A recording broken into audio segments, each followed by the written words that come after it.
There are 3 different ways to generate a rubber hose, and they're all found under the Build menu.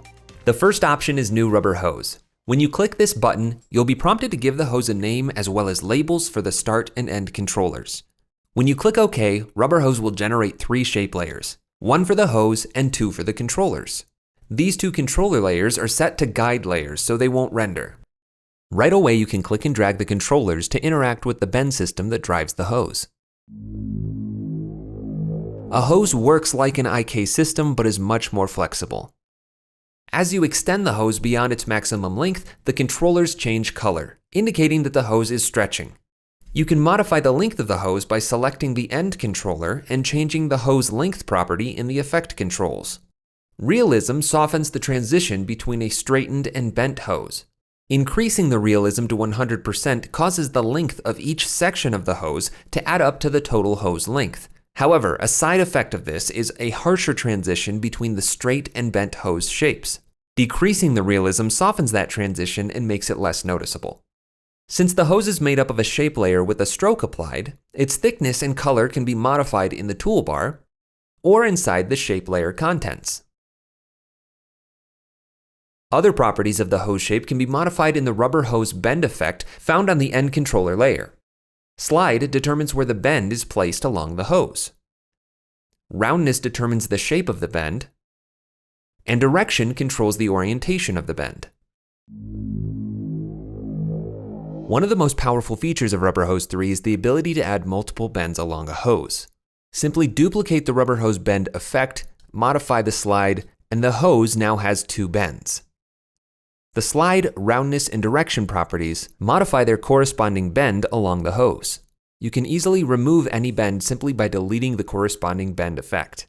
Learn more about multiple bends in the bend system video. Since shape layers are used to drive the start and end of the hose, other layers may be parented to them. This character's artwork is made from Illustrator layers. I'd like to replace the limbs with hoses, so I'll generate a new rubber hose and name it left arm, and choose the controller labels shoulder and wrist for the start and end.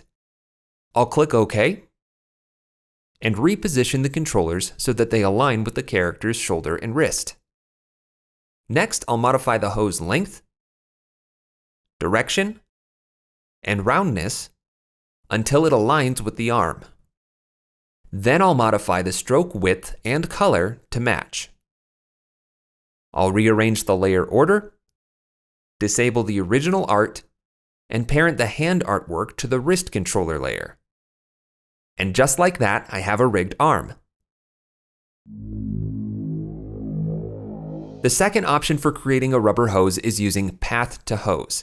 Since this character is made up of Illustrator artwork, I can right-click on any one of these layers, choose Create, Shapes from Vector Layer, and After Effects will convert that artwork into a shape layer. This layer is made up of a single path with a stroke applied. So with that layer selected, I'll click on Path to Hose, name this limb Right Arm with the shoulder and wrist controller labels, and click OK. Rubberhose will recreate that path using a hose and align the bend to the point on the path.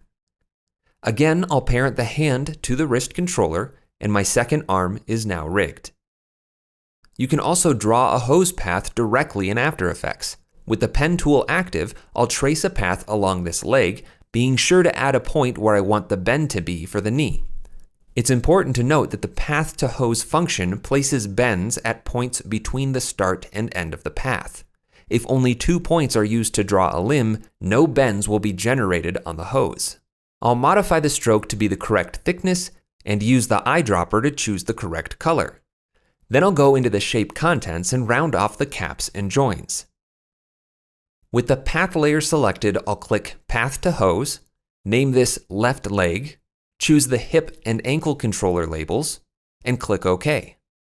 Rubberhose traces that path using settings that best approximate the way the path was drawn.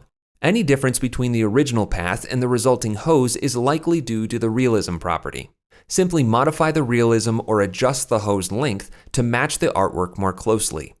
Easily adjust any setting to taste, reposition the controllers to match the artwork, and rearrange the shape layer order so that it stacks with the rest of the character art.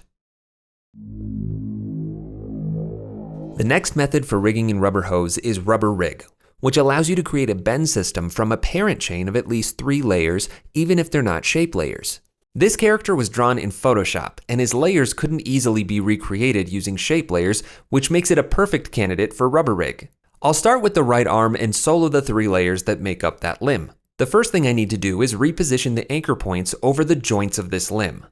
I'll use the anchor point tool to do this, checking that the rotation of each layer looks correct. Next, I'll create a parent chain between the 3 layers, parenting the hand to the forearm and the forearm to the upper arm. With the last layer in the parent chain selected, I'll click New RubberRig and name the limb. I'll choose shoulder and wrist for the controller labels and click OK.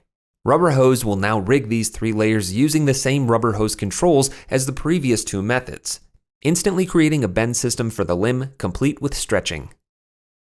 You can reposition and rotate any of these layers while preserving the underlying bend system, which is being driven by 2 bone layers parented to a hose. All of the same Rubberhose controls are available under the end controller layer. Freely adjust the hose length, realism, slide, and direction. The roundness property is the only value that will not affect your artwork, as RubberRig is only scaling the layers and not bending them. By default, the last layer in the parent chain will automatically rotate with the bend direction of the hose. In addition, rotating the end controller also affects this layer. You can disable the auto rotation of the end layer by selecting it and unchecking auto rotate. There may be instances where you want to use character artwork as controllers for a hose. We can do this by using the exact same rigging process, repositioning the anchor points, creating a parent chain and selecting the last layer in that chain, and simply holding the Shift key while clicking the new RubberRig button. This will exclude the end of the parent chain, resulting in a 2-layer bend system that does not affect the last layer in the parent chain. This allows the end controller to be parented to another layer like the shoe artwork, which now acts as the driver for the end of this hose. Note that there is no auto rotation functionality when using this method. RubberRig is both a flexible and powerful rigging system. It can be used to quickly rig a character from any type of layer.